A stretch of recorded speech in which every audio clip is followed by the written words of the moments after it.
जय राधा माधव कुंज बिहारी गोपी जन वल्लभ गिरिवरधारी।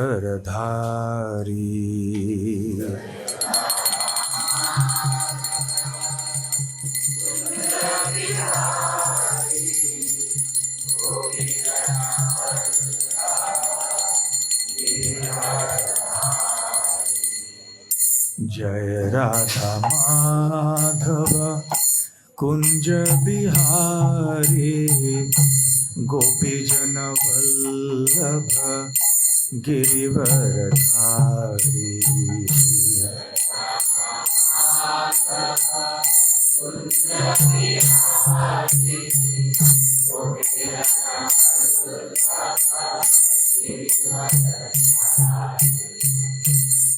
यशोदानंदन व्रज जन रंजन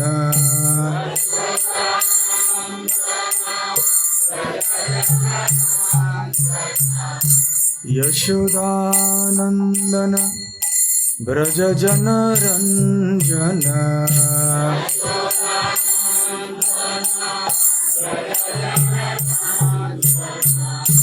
यमुना तीरावनचारी।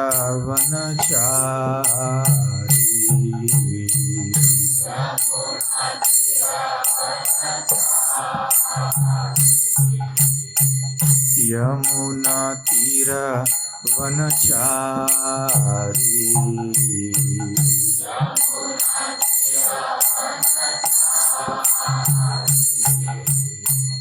जय राधा माधव कुंज बिहारी गोपी जन वल्लभ गिरिवरधारी।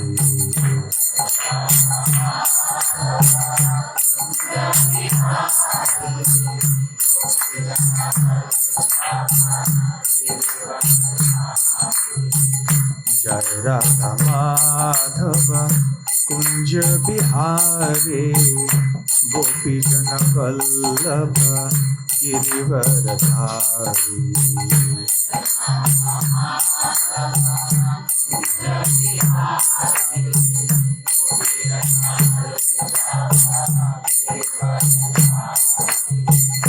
यशोदानंदन व्रज जन रंजन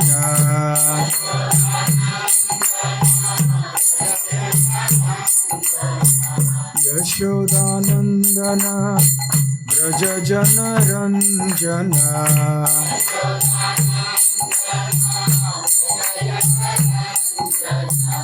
यमुना तीरावनचारी।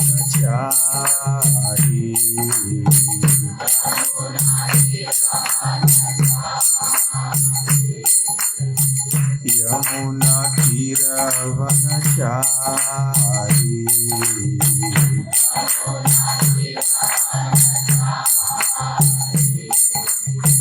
जय राधा माधव कुंज बिहारी गोपी जन वल्लभ गिरिवरधारी।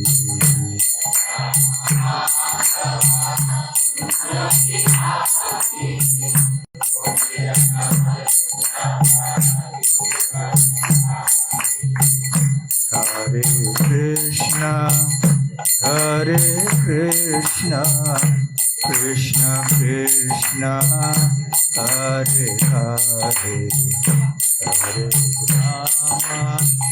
हरे Ram Ram Ram Hare Hare.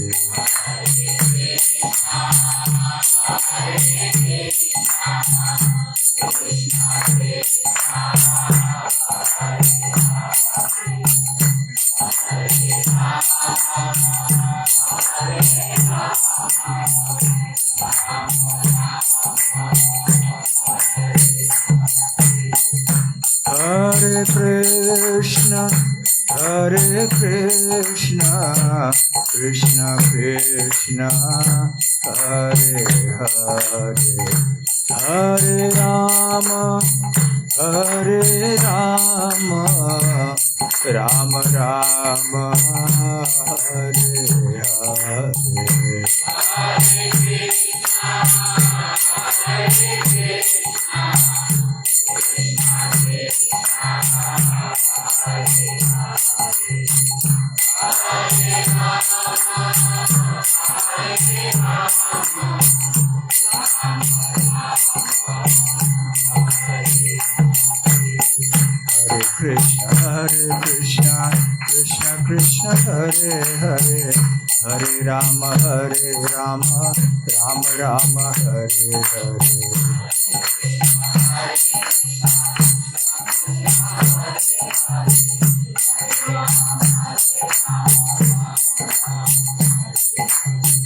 Hare Krishna, Krishna Krishna, Hare Hare, Hare Rama, Rama Rama, Hare Hare.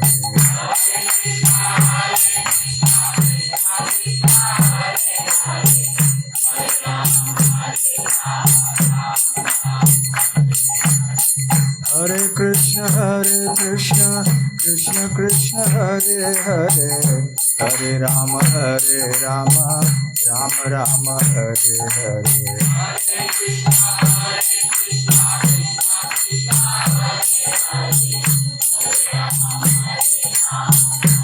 Hare Krishna, Krishna Krishna, Hare Hare, Hare Rama, Rama Rama, Hare Hare. Hare Krishna, Krishna Krishna, Hare Hare, Hare Rama, Rama Rama, Hare Hare. Hare Krishna, Krishna Krishna, Hare Hare, Hare Rama, Rama Rama, Hare Hare.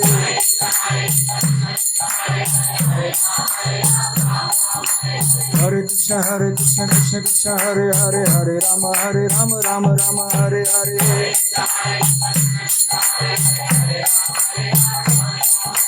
Hare Krishna, Krishna Krishna, Hare Hare, Hare Rama, Rama Rama, Hare Hare.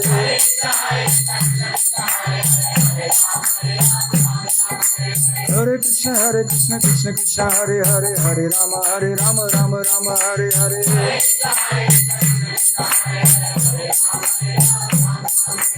Hare Krishna, Krishna Krishna, Hare Hare, Hare Rama, Rama Rama, Hare Hare.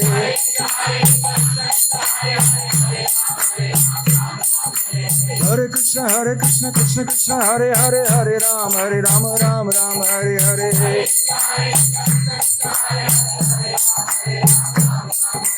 Hare Krishna, Krishna Hare Hare, Hare Rama, Rama Rama, Hare Hare.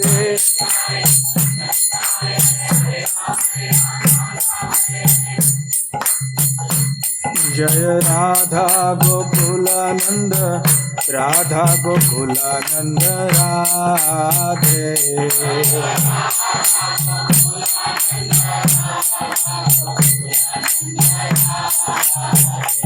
Jaya Gauranitai, Jaya Gauranitai, Gauranitai, Jaya Gauranitai.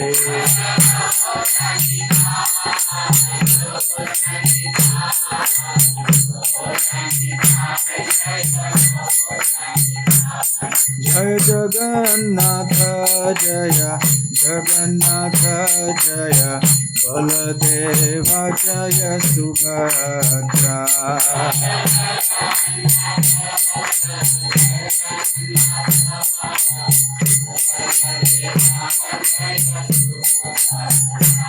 Jaya Nrsimhadev, Jaya Nrsimhadev, Nrsimhadev, Jaya Nrsimhadev.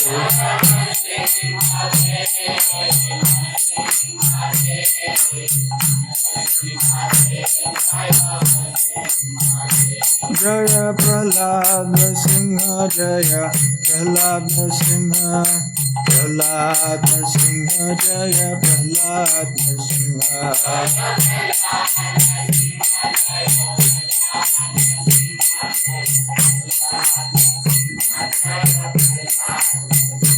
जय जय प्रभुपाद प्रभुपाद प्रभुपाद जय जय प्रभुपाद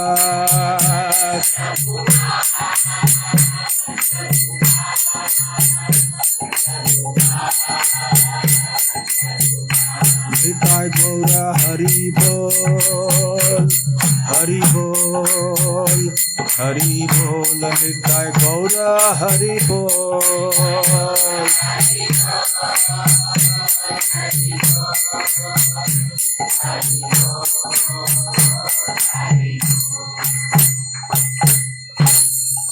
जय ओम विष्णुपाद परमहंस परिव्राजकाचार्य अष्टोत्तर शत his divine grace अभय चरणारविंद भक्ति वेदांत स्वामी श्रील प्रभुपाद की जय। अनंत कोटि वैष्णव वृंद की जय। श्री श्री राधा गोकुलानंद की जय। श्री नरसिंह देव भगवान की जय। भक्तराज प्रहलाद महाराज की जय। श्री नृसिंह चतुर्दशी महोत्सव की जय। निताय गौर प्रेमानंदे समवेत भक्त वृंद की जय। समवेत भक्त वृंद की जय। समवेत भक्त वृंद की जय। श्री श्री गुरु गौरांग की जय। ओम नमो भगवते वासुदेवाय। ओम नमो भगवते वासुदेवाय। ओम नमो भगवते वासुदेवाय।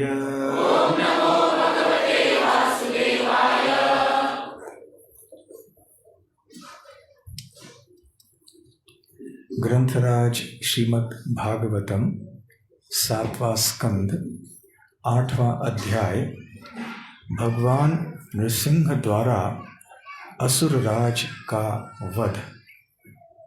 श्लोक संख्या 17।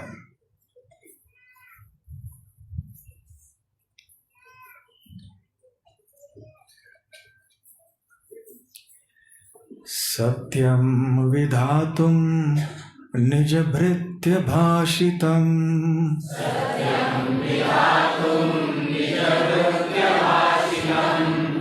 व्याप्तिं च भूतेष्वखिलेषु चात्मनः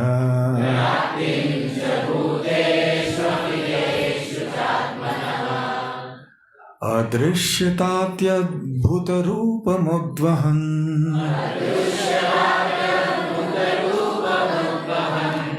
स्तम्भे सभायां न मृगं न मानुषम्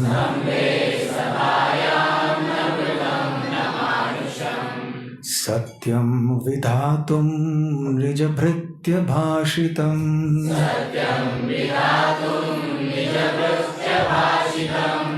व्याप्तिं च भूतेष्वखिलेषु चात्मनः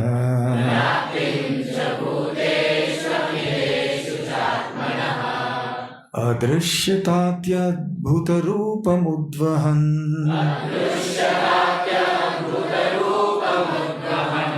स्तम्भे सभायां न मृगं न मानुषम्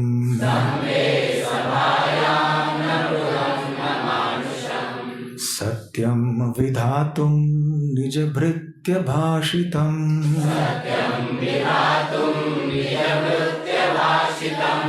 व्याप्तिं च भूतेष्वखिलेषु चात्मनः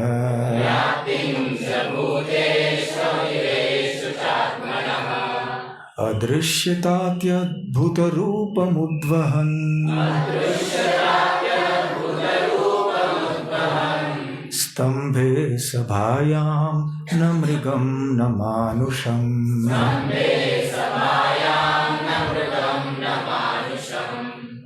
दो प्रभु जी दो माता जी।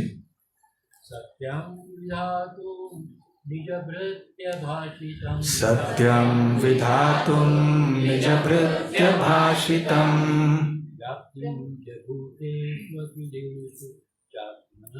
व्याप्तिं च भूतेष्वखिलेषु चात्मनः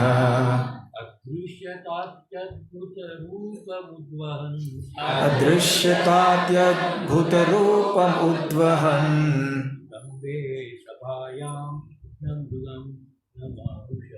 स्तम्भे सभायां न मृगं न मानुषम् सत्यं विधातुं निजभृत्यभाषितम् सत्यं विधातुं निजभृत्यभाषितम् व्याप्तिं च भूतेष्वखिलेषु चात्मनः व्याप्तिं च भूतेष्वखिलेषु चात्मनः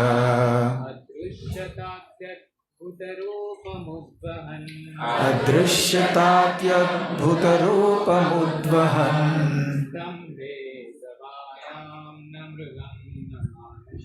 स्तम्भे सभायां न मृगं न मानुषम्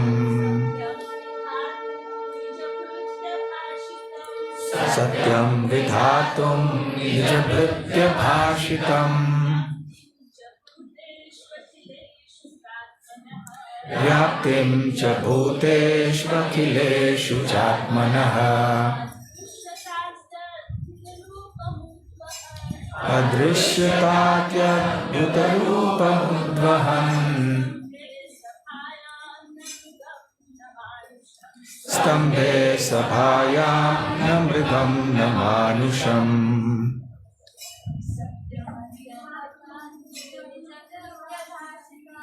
सत्यं विधातुं निजभृत्यभाषितम्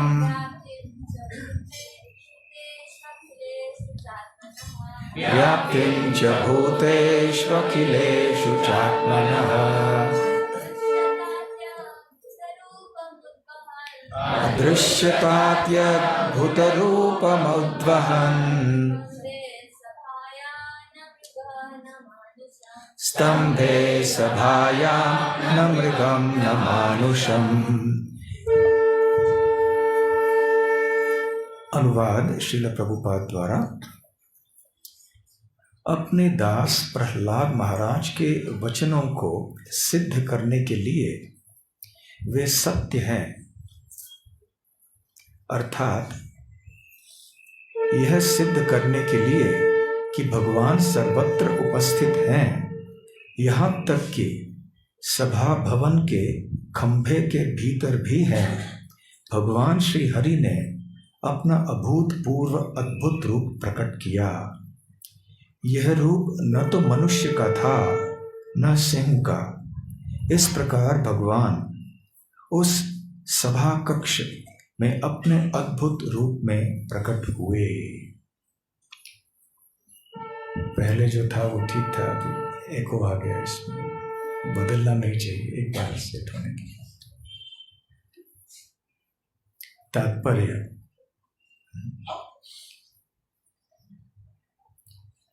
जब हिरण्य, पहले जैसे था वैसे ही रखो, उसको चेंज मत करना बाद में, एको आ रहा है। जब हिरण्यकशिपु ने प्रहलाद महाराज से पूछा, तुम्हारा भगवान कहाँ है, क्या वह इस खंभे में है? तो प्रहलाद महाराज ने निर्भीक होकर उत्तर दिया, हाँ, मेरे भगवान सर्वत्र उपस्थित हैं। अतएव हिरण्यकशिपु को यह विश्वास दिलाने के लिए कि प्रहलाद महाराज का कथन निभ्रांत था, भगवान उस खंभे से प्रकट हो गए। वे आधा सिंह तथा आधा मनुष्य के रूप में प्रकट हुए, जिससे हिरण्यकशिपु यह नहीं जान पाया कि यह विराट दैव सिंह है या मनुष्य। प्रहलाद के कथन की पुष्टि करके भगवान ने सिद्ध कर दिया कि उनका भक्त कभी विनष्ट नहीं होता, जैसा कि भगवद गीता में कहा गया है, कौन्तेय प्रतिजानीहि न मे भक्तः प्रणश्यति। यद्यपि प्रहलाद का असुर पिता उन्हें मार डालने की धमकियां दे चुका था, किंतु प्रहलाद को विश्वास था कि वे मारे नहीं जा सकते, क्योंकि उनकी रक्षा करने वाले भगवान हैं। खंभे से प्रकट होकर भगवान ने मानो यह कहते हुए अपने भक्त को प्रोत्साहित किया हो, मत चिंतित हो, मैं यहाँ उपस्थित हूँ। नृसिंह देव के रूप में प्रकट होकर भगवान ने ब्रह्मा जी के वचनों को भी रख लिया कि हिरण्यकश्यप का वध न तो किसी पशु के द्वारा होगा न मनुष्य द्वारा। भगवान ऐसे रूप में प्रकट हुए जो न तो पूरी तरह मनुष्य का था न सिंह का। ओम ज्ञानतिमिरान्धस्य ज्ञानाञ्जनशलाकया चक्षुरुन्मीलितं येन तस्मै श्रीगुरवे नमः। श्रीचैतन्यमनोभीष्टं स्थापितं येन भूतले स्वयं रूप कदा मह्यं ददाति स्वपदान्तिकम्। वन्देऽहं श्रीगुरो श्रीयुतपदकमलं श्रीगुरुवैष्णवांश्च श्रीरूपं साग्रजातं सहगणरघुनाथान्वितं तं सजीवं साद्वैतं सावधूतं हरिजनसहितं कृष्णचैतन्यदेवं श्रीराधा कृष्णपादां सहगणललिता श्रीविशाखान्वितांश्च। नमो विष्णुपादाय कृष्णप्रेष्ठाय भूतले श्रीमते भक्तिवेदान्त स्वामिनिति नामिने। नमस्ते सारस्वते देवे गौरवाणी प्रचारिणे निर्विशेष शून्यवादी पाश्चात्यदेशतारिणे। मूकं करोति वाचालं पङ्गुं लङ्घायते गिरिं यत्कृपातमहं वन्दे श्रीगुरून् दीनतारिणम्। वाञ्छाकल्पतरुभ्यश्च कृपासिन्धुभ्य एव च पतितानां पावनेभ्यो वैष्णवेभ्यो नमो नमः। नमो महावदान्याय कृष्णप्रेमप्रदायते कृष्णाय कृष्णचैतन्य नाम्ने गौरद्विषे नमः। पञ्चतत्त्वात्मकं कृष्णं भक्तरूपस्वरूपकं भक्तावतारं भक्ताख्यं नमामि भक्तशक्तिकम्। आराध्यो भगवान् ब्रजेशतनयस्तद्धाम वृन्दावनम्। रम्या काचिदुपासना व्रजवधू वर्गेण या कल्पिता। श्रीमद्भागवतं प्रमाणममलं प्रेमातुमर्थो महान्। श्रीचैतन्यमहाप्रभोर्मतमिदं तत्रादरः न परः। हे कृष्ण करुणा सिन्धो दीनबन्धो जगत्पते गोपेश गोपिकान्त राधाकान्त नमोऽस्तुते। तप्तकाञ्चन गौराङ्गी राधे वृन्दावनेश्वरी वृषभानुसुते देवी प्रणमामि हरिप्रिये। जय श्री कृष्ण चैतन्य प्रभु नित्यानंद श्री अद्वैत गदाधर श्रीवासादि गौर भक्त वृंद। हरे कृष्णा कृष्णा कृष्णा हरे हरे हरे राम राम राम हरे हरे। हरे कृष्णा। श्री नृसिंह जयंती के पावन दिवस पर आप सबका श्री श्री राधा गोकुलानंद मंदिर में हार्दिक स्वागत है। भगवान श्री कृष्ण इसी दिवस पर अनेक वर्ष पूर्व सत्य युग में अपने प्रिय भक्त प्रहलाद की रक्षा करने हेतु एक ऐसे विचित्र अद्भुत रूप में प्रकट हुए थे जो कि अपूर्व था। कभी पहले इस प्रकार का रूप भगवान ने स्वीकार नहीं किया था। ये रूप अद्भुत क्यों था? वैसे भगवान जब अवतीर्ण होते हैं तो किसी एक योनि में, किसी विशेष समाज में प्रकट होते हैं।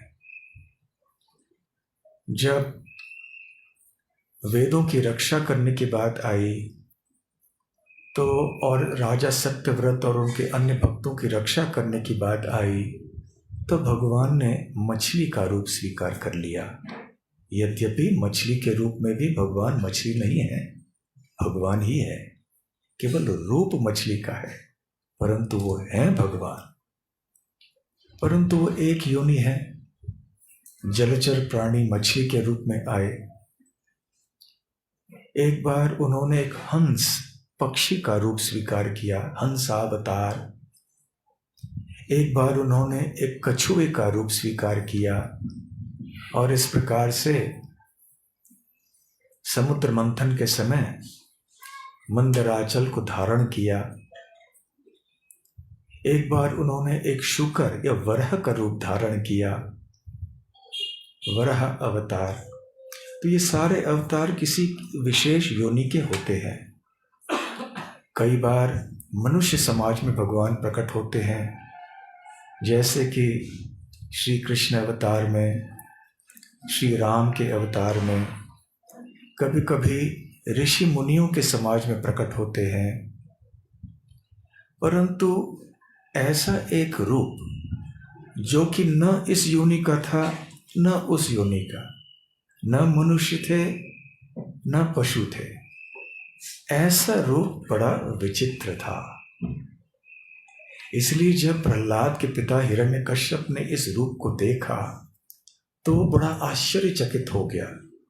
वो तो नहीं मानता था कि यह भगवान है, यह है भी तो कि भगवान सर्वशक्तिमान है, परंतु इस रूप को देखकर भी हिरण्यकश्यप चकाचौंध हो गया।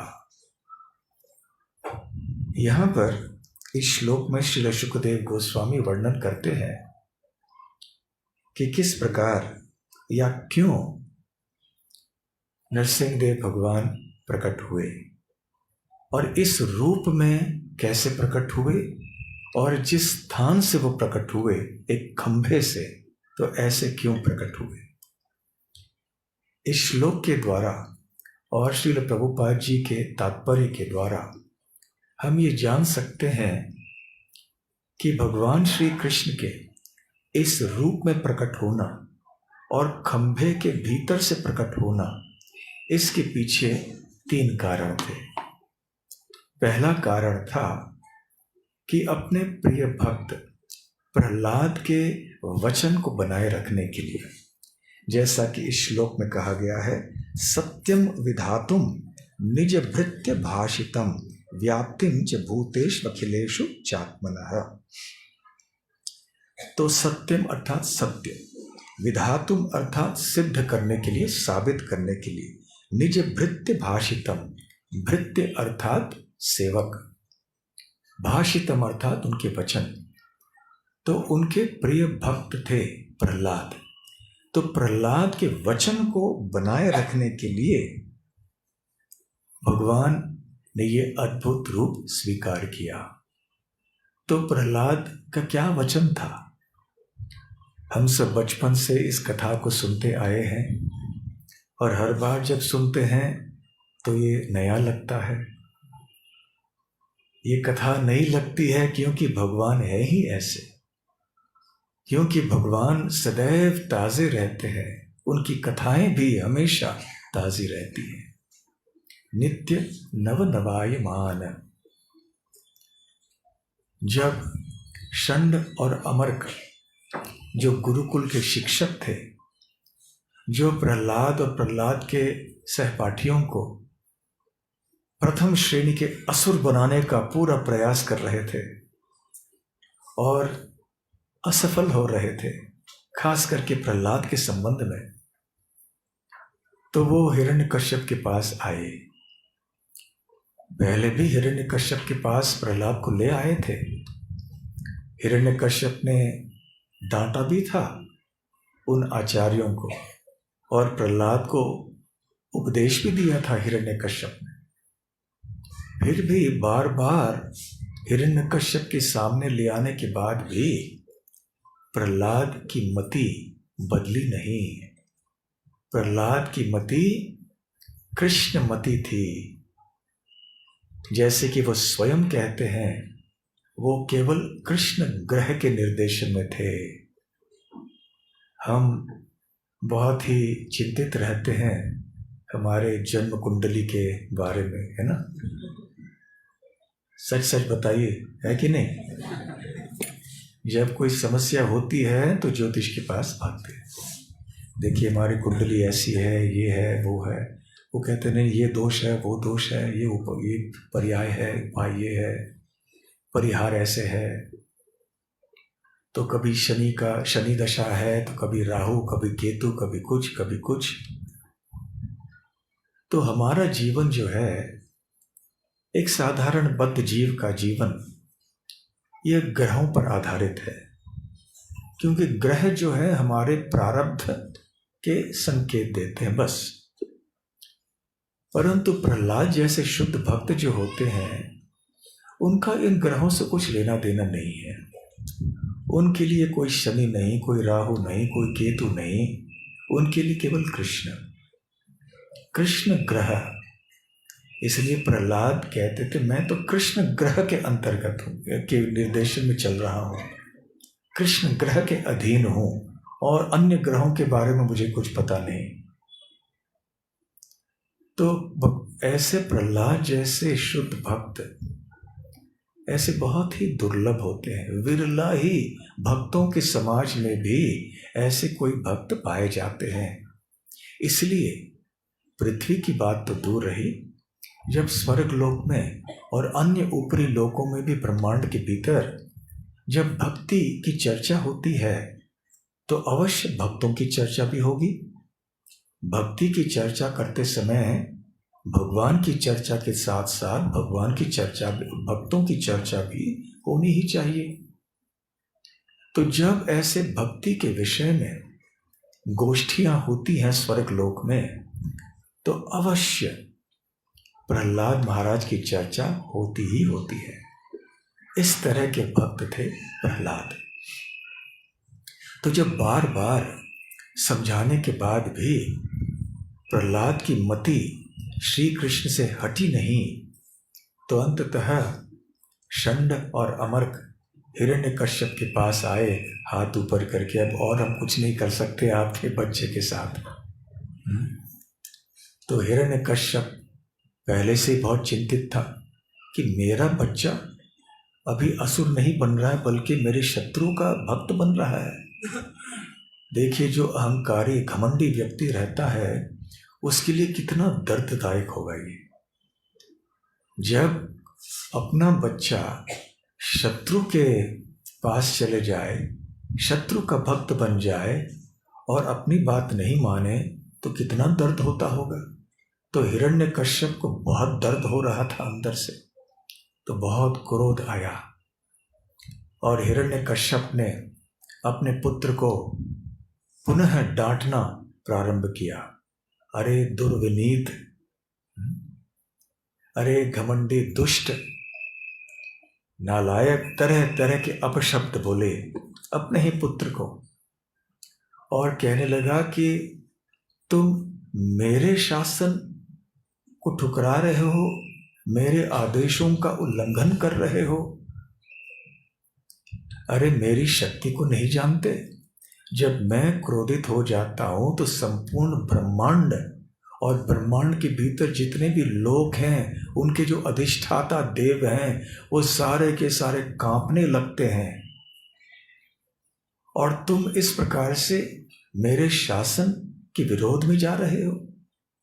तुम्हें ये शक्ति कहां से मिल रही है? इतना साहस तुम में कहां से आ रहा है?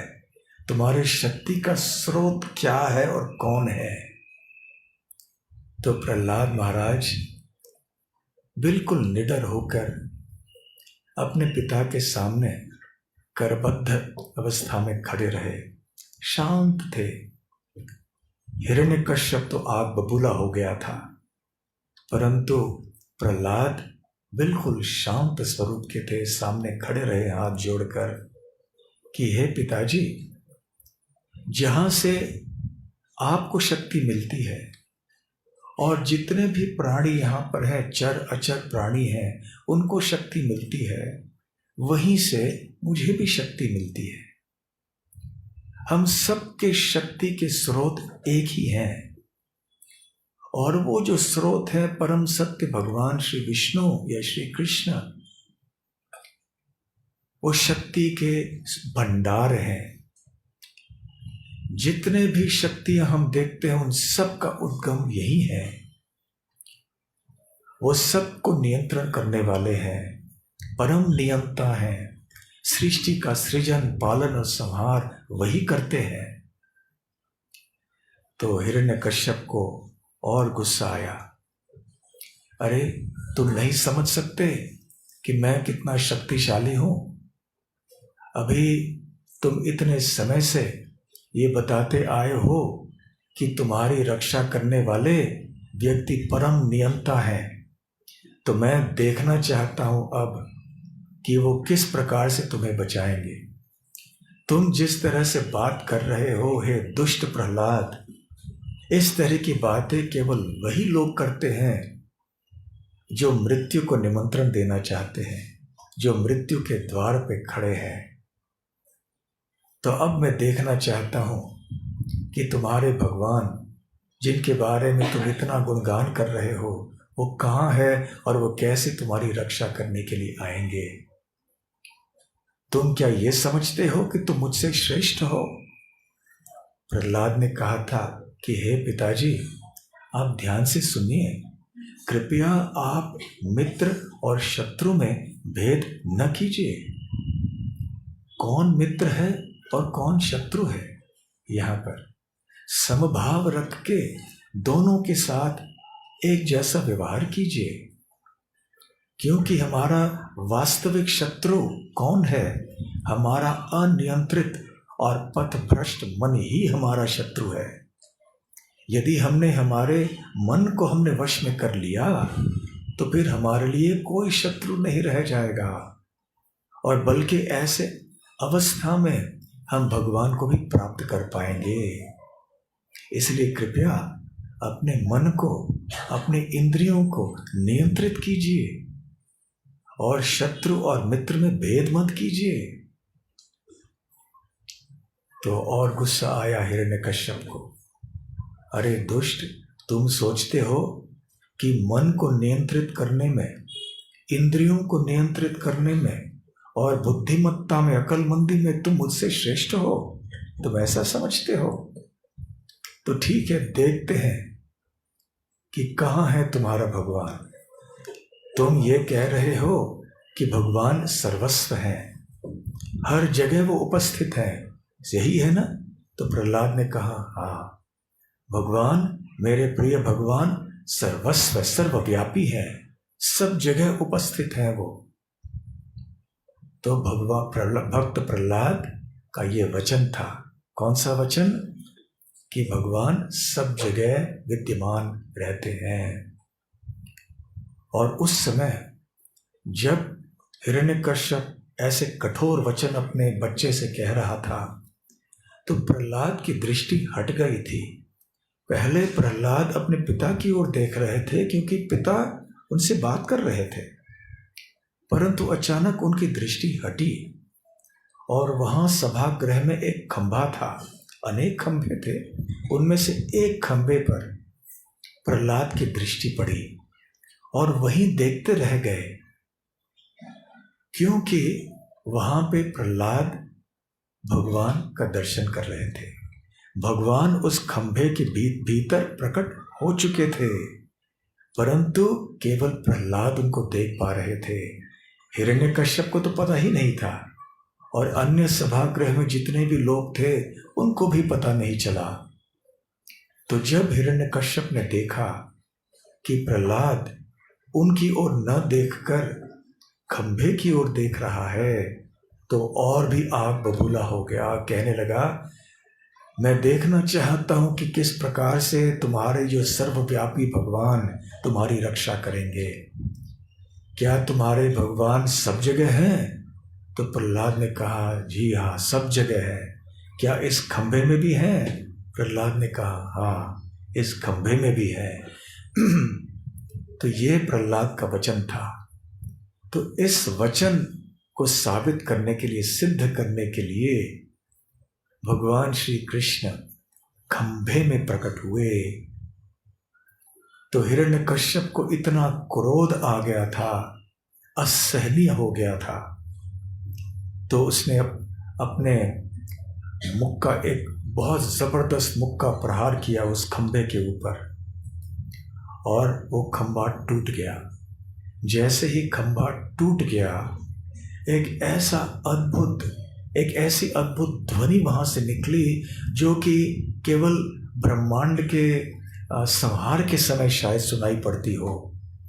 और ये ध्वनि केवल पृथ्वी लोक पर नहीं रही, इस संपूर्ण ब्रह्मांड में फैल गई ये ध्वनि। यहां तक कि स्वर्गलोक की बात दूर रही, महरलोक, जनलोक, तपलोक के निवासियों की बात दूर रही, ब्रह्मलोक तक स्वयं ब्रह्मा जी सृष्टिकर्ता जो बैठे थे वो भी सुन पाए। वो भी भयभीत हो गए। वो भी सोचने लगे कि अरे, ऐसी भयानक ध्वनि जो है कहाँ से आ रही है। अब ऐसे प्रतीत हो रहा है कि हमारे सारे लोग, ब्रह्मलोक, जनलोक, तपलोक, ये सब नष्ट होने वाले हैं। यद्यपि ब्रह्मा जी इतने बुद्धिमान हैं, इतने बड़े ज्ञानी हैं, फिर भी वह ढूंढ नहीं निकाल पाए कि ये ध्वनि कहाँ से आ रही है। जब ब्रह्मा जी नहीं जान पाए और बड़े बड़े देवता और ब्रह्म ऋषि आदि भी नहीं जान पाए, तो हिरण्यकश्यप भला कैसे जान पाता। मुख का प्रहार जब किया खंभे के ऊपर और खंभा टूट गया और ये अद्भुत ध्वनि आ गई जो इतनी भयंकर ध्वनि थी, तो हिरण्यकश्यप भी इधर उधर देखने लगा कि अरे ये ध्वनि कहाँ से आ रही है, कौन है, कहाँ से क्यों आ रही है ये ध्वनि। और उस समय भगवान एक ऐसे अद्भुत रूप में प्रकट हुए इस खंभे के भीतर से कि सभी लोग वहां आश्चर्यचकित हो गए। और स्वयं भगवान भी जब भगवान प्रकट हुए, एतन किम नृ मृगेंद्र, नृ की मृगेंद्र, ये नर है या ये पशुओं के राजा मृगेंद्र सिंह है। वो समझ नहीं पाया हिरण्यकश्यप, ये सिंह है, मनुष्य है, विष्णु है, कौन है ये। हिरण्यकश्यप आश्चर्यचकित होकर देखता रह गया। उधर प्रहलाद भी बड़े प्रेम से देख रहे थे। अब ऐसा रूप क्यों स्वीकार किया?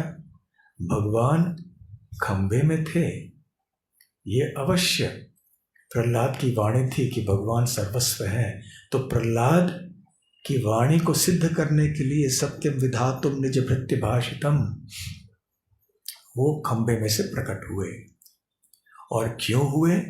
दूसरी बात, अपने दूसरे भक्त की बातों के, उनके वचनों की रक्षा करने के लिए।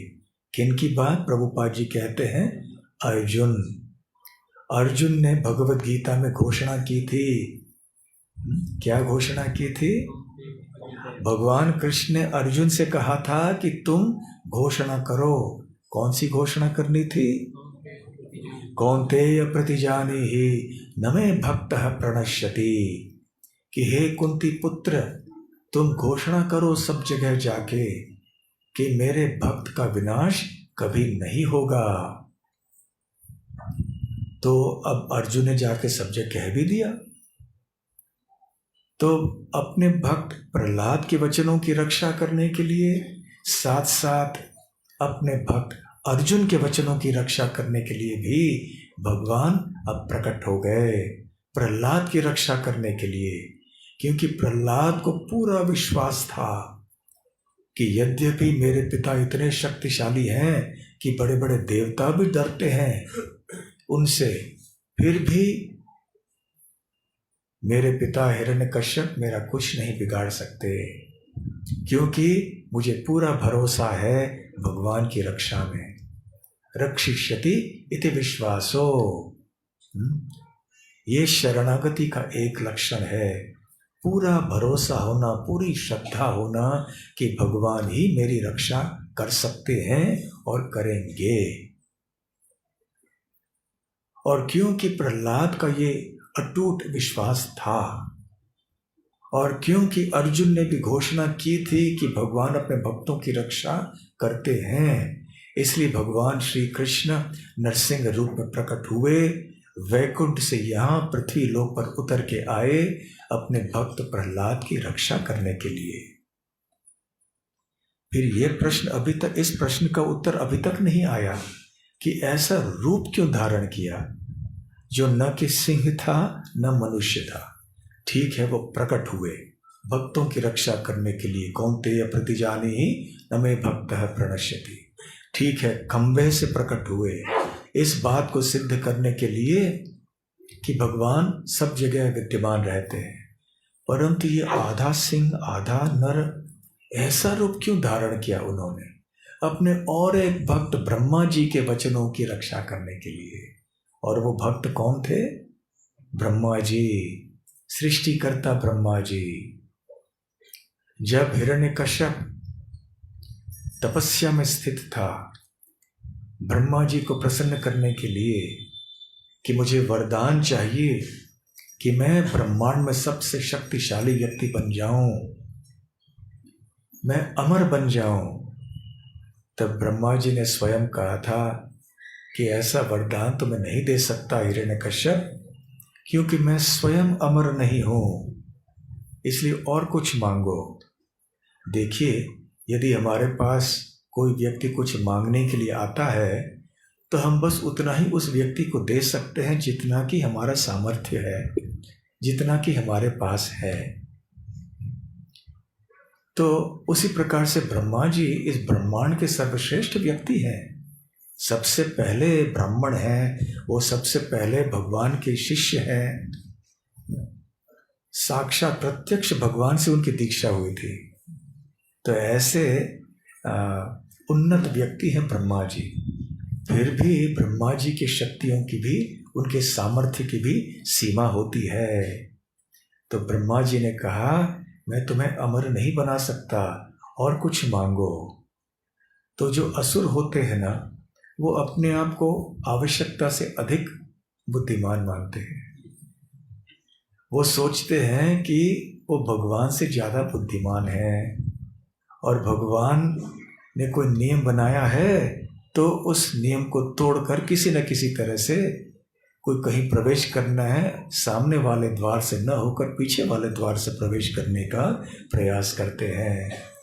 तो उन्होंने सोचा कि अप्रत्यक्ष रूप से मैं अमर बनूंगा। तो उन्होंने ब्रह्मा जी से वरदान चाहा कि मुझे ये वरदान दीजिए कि कोई न मनुष्य न कोई पशु मेरी हत्या कर सके। तथास्तु। न पृथ्वी लोक में रहने वाला व्यक्ति, न स्वर्ग लोक का, न जनलोक, महरलोक, जन तपलोक इत्यादि इस ब्रह्मांड के भीतर कहीं भी रहने वाला कोई भी व्यक्ति मुझे, मेरी हत्या नहीं कर पाए। मैं हाथों से मारा नहीं जाऊं, अस्त्रों से शस्त्रों से मारा नहीं जाऊं, दिन में नहीं, रात में नहीं, अंदर नहीं, बाहर नहीं, ऊपर नहीं, नीचे नहीं। ऐसे जहां तक हिरण्यकश्यप की बुद्धि चली वैसे वो मांगता गया, और ब्रह्मा जी कहते गए, तथास्तु तथास्तु तथास्तु, ठीक है ठीक है ठीक है। अब जब ये सारे वरदान समाप्त हो गए, फिर हिरण्यकश्यप ने सोचा, अब मैं अमर हो गया हूं, क्योंकि अब और मेरी हत्या कौन कर सकता है। कम से कम हिरण्यकश्यप ने ये तो मांगा था कि मनुष्य मेरी हत्या नहीं कर पाए, देव भी नहीं, जानवर भी नहीं, परंतु मनुष्य भी नहीं। परंतु रावण ने अपने आप को इतना बड़ा समझा था कि अरे मनुष्य क्या है। तो जब रावण ने ब्रह्मा जी से वरदान चाहा था तो मनुष्यों से रक्षा की प्रार्थना नहीं की थी, इसलिए श्री राम मनुष्य समाज में आए और रावण को मार दिया, रावण का वध कर दिया। परंतु हिरण्यकश्यप ने वो रास्ता भी बंद करके रखा था, क्योंकि न मनुष्य भी नहीं होना चाहिए। तो अब देखिए, हिरण्यकश्यप से तो भगवान सवा से, तो भगवान इतने बुद्धिमान हैं, उन्होंने सोचा ठीक है, मुझे कोई ऐसे उपाय ढूंढ निकालना चाहिए जिससे ब्रह्मा जी के वचनों की रक्षा भी की जाए। वो भी सत्य वचनी, ब्रह्मा भी सत्य वचनी ठहराए। आगे चल के ऐसा कोई ना कहे कि ये ब्रह्मा जी हैं, सृष्टि करता है, परंतु अपने वचनों को पूर्ण नहीं कर पाते हैं, सत्यवादी नहीं हैं, झूठ बोलते हैं ब्रह्मा जी। कहीं मेरे भक्त के बारे में ऐसा कोई ना कहे। इसलिए जितना आवश्यक है मुझे प्रहलाद के वचनों की रक्षा करना, अर्जुन की रक्षा करना, अर्जुन के वचनों की रक्षा करना, उतना ही आवश्यक है ब्रह्मा जी की रक्षा करना, उनके वचनों की। इसलिए उन्होंने एक ऐसा अद्भुत रूप लिया जिसमें कि ब्रह्मा जी ने दिए हुए वरदान भंग नहीं हुए। और जो रूप नरसिंहदेव भगवान का है वो न तो सिंह का है न मनुष्य का है। उनका सर जो है, उनका मुख वो सिंह का था, परंतु शरीर एक मनुष्य का था। इसलिए न ये मनुष्य थे न सिंह थे, और न अंदर से न बाहर उनकी मृत्यु होनी थी। तो कैसे प्रकट हुए? वो किसी भी लोक में रहने वाले व्यक्ति नहीं थे, न ब्रह्मलोक के, न सत्यलोक, तपलोक, पृथ्वी के तो थे ही नहीं। तो रसातल, पाताल इत्यादि की बात तो दूर रही। तो ऐसे जब भगवान प्रकट हुए तो हिरण्यकश्यप बहुत ही आश्चर्यचकित हो गया, और जब युद्ध करने लगा उसने सोचा कि मैं इतना शक्तिशाली हूँ, ये आधे नर आधे मनुष्य का रूप जो है वो मेरा क्या बिगाड़ सकता है। तब भगवान ने अपने वीर रस का आस्वादन करने के लिए थोड़े समय के लिए युद्ध किया। तो हिरण्यकश्यप ने भगवान को वीर रस का आनंद दिलाया। तो हिरण्यकश्यप ने भगवान को आनंद दिलाया, फिर भी हिरण्यकश्यप भगवान के भक्त नहीं कहलाते, क्योंकि हिरण्यकश्यप के हृदय में भगवान को आनंद प्रदान करने की इच्छा नहीं थी। ये उद्देश्य हिरण्यकश्यप का नहीं था। यदि भगवान अकस्मात प्रसन्न हो भी जाते हैं, परंतु यदि भगवान को प्रसन्न करने वाला व्यक्ति भक्त न हो, अर्थात उसके मन में भगवान को प्रसन्न करने की इच्छा न हो, तब तक वो भक्त नहीं कहलाता है। इसलिए यद्यपि भगवान को वीर रस का आनंद अवश्य मिला, फिर भी हिरण्यकश्यप को भक्त नहीं कहते हैं। वो दुष्ट ही था, असुर ही था वो।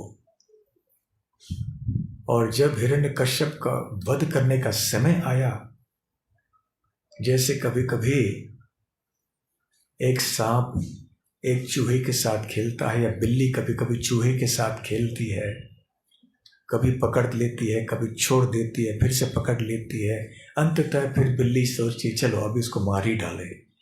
उसी प्रकार से भगवान ने अपनी लीला की, वीर रस का आस्वादन किया, और फिर सोचा अब ये बेचारे देवतागण बादलों के पीछे छुपकर बहुत चिंतित हो गए हैं कि ये क्या होगा, क्योंकि अब सूर्यास्त का समय आ चुका है, और सूर्यास्त के बाद ये असुरी वृत्ति, राक्षसी वृत्ति के लोग शक्तिशाली हो जाते हैं, तो क्या होगा।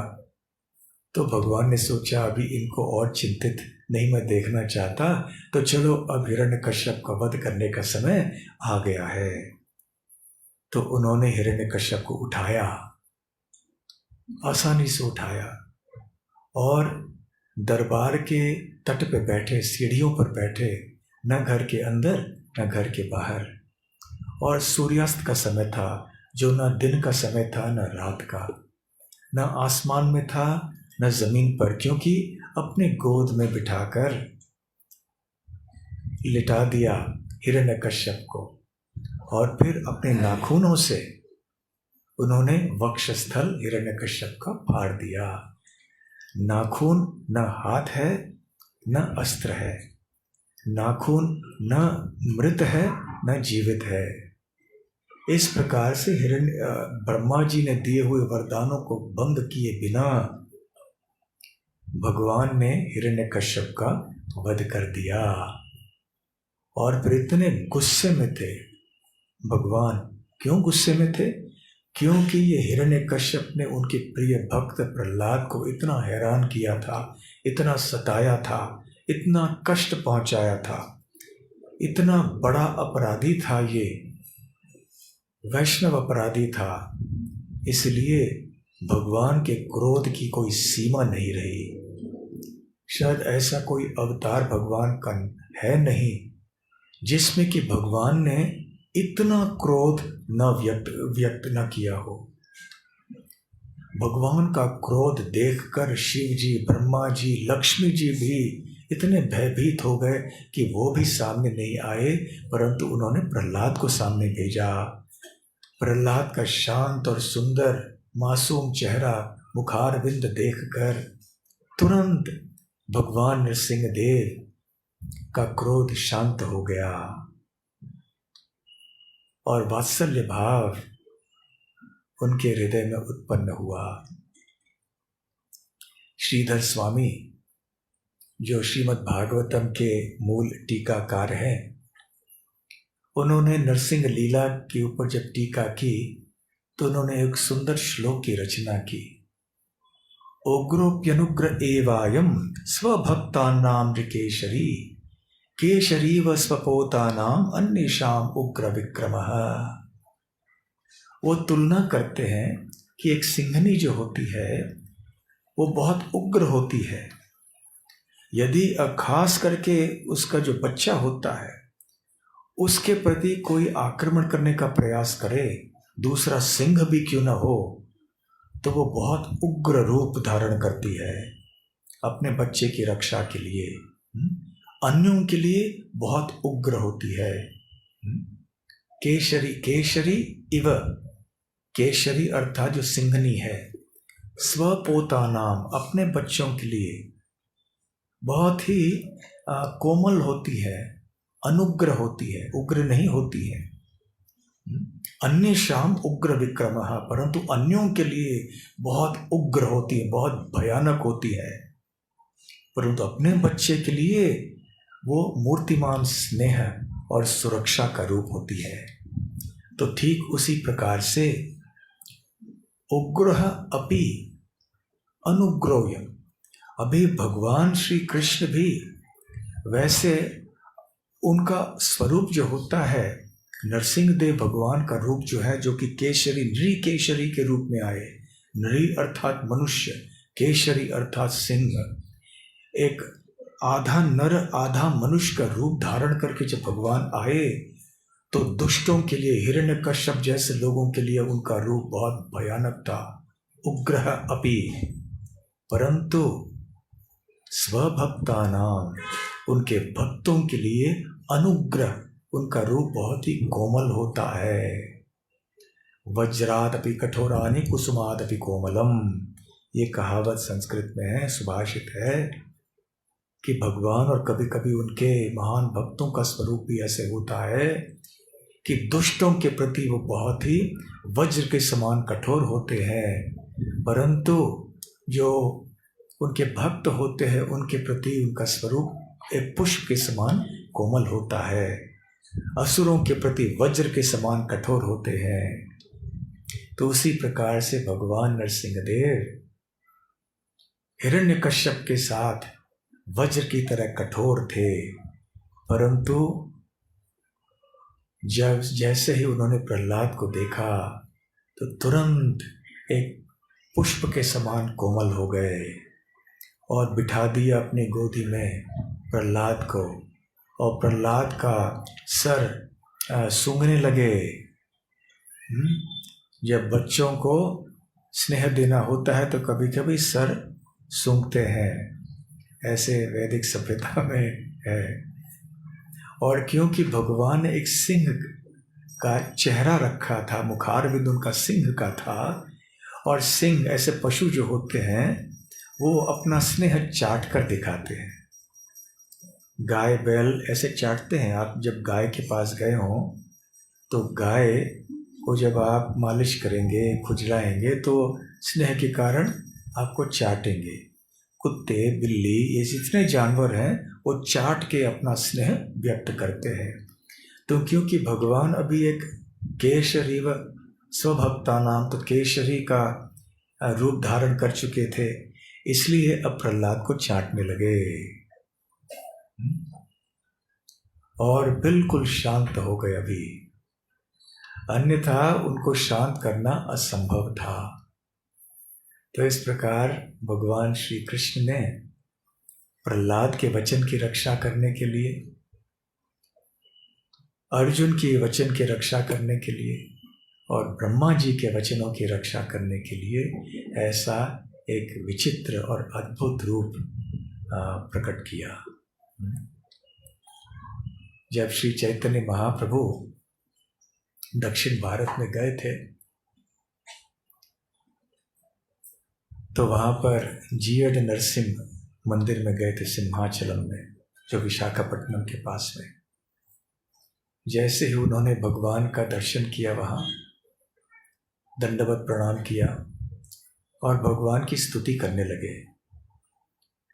तो जिस श्लोक को मैंने अभी कहा वो श्लोक, उस श्लोक का उच्चारण चैतन्य महाप्रभु ने किया और अन्य श्लोकों का भी पठन किया। और एक श्लोक उन्होंने कहा जो हम मायापुर मंदिर में प्रतिदिन प्रातः सुबह को नरसिंह देव की आरती जब होती है तब कहते हैं। कौन सा है वो श्लोक? मेरे पीछे पीछे बोलेंगे आप? श्री नरसिंह जय नरसिंह, जय जय नरसिंह, श्री नरसिंह जय नरसिंह, जय जय नरसिंह। प्रह्लादेश जय पद्मा मुख पद्म भृंग, प्रह्लादेश जय पद्मा मुख पद्म भृंग। श्री नरसिंह जय नरसिंह, जय जय नरसिंह, श्री नरसिंह जय नरसिंह, जय जय नरसिंह। प्रह्लादेश जय पद्मा मुख पद्म भृंग, प्रह्लादेश जय पद्मा मुख पद्म भृंग। श्री नरसिंह जय नरसिंह, जय जय नरसिंह, श्री नरसिंह जय नरसिंह, जय जय नरसिंह। प्रह्लादेश जय पद्मा मुख पद्म भृंग, प्रह्लादेश जय पद्मा मुख पद्म भृंग। तव कर कमल वरे नखमद्भुत श्रृंगार, दलित हिरण्यकशिपोर्तनु भृंगम्, केशवधृत नरहरि रूप, जय जगदीश हरे, जय जगदीश हरे, जय जगदीश हरे। तव कमल वरे नखमद्भुत श्रृंगार, दलित हिरण्यकशिपोर्तनु भृंगम्, केशवधृत नरहरि रूप, जय जगदीश हरे, जय जगदीश हरे।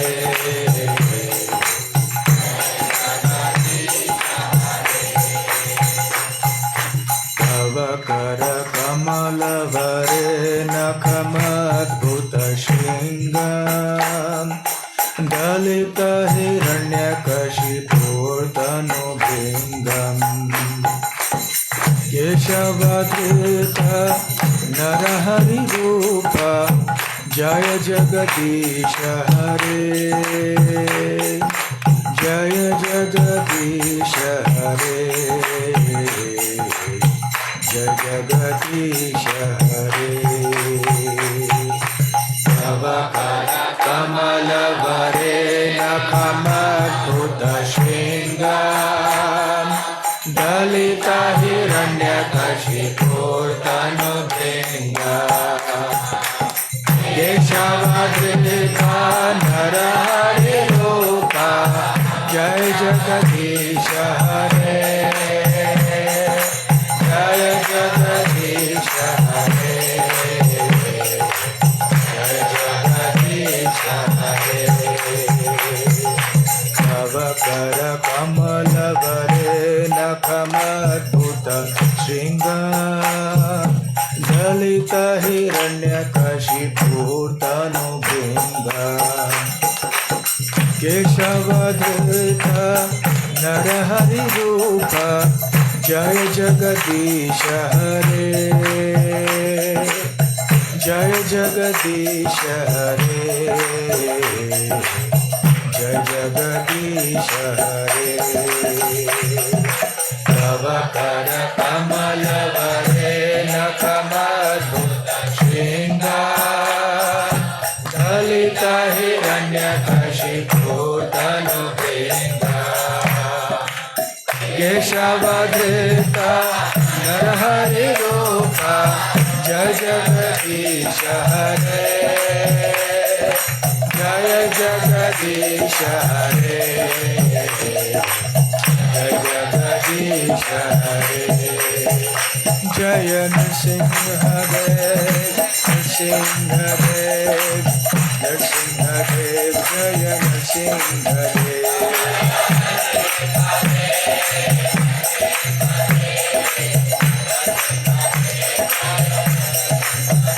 जय भक्त प्रहलाद जय भक्त प्रहलाद भक्त प्रहलाद जय भक्त प्रहलाद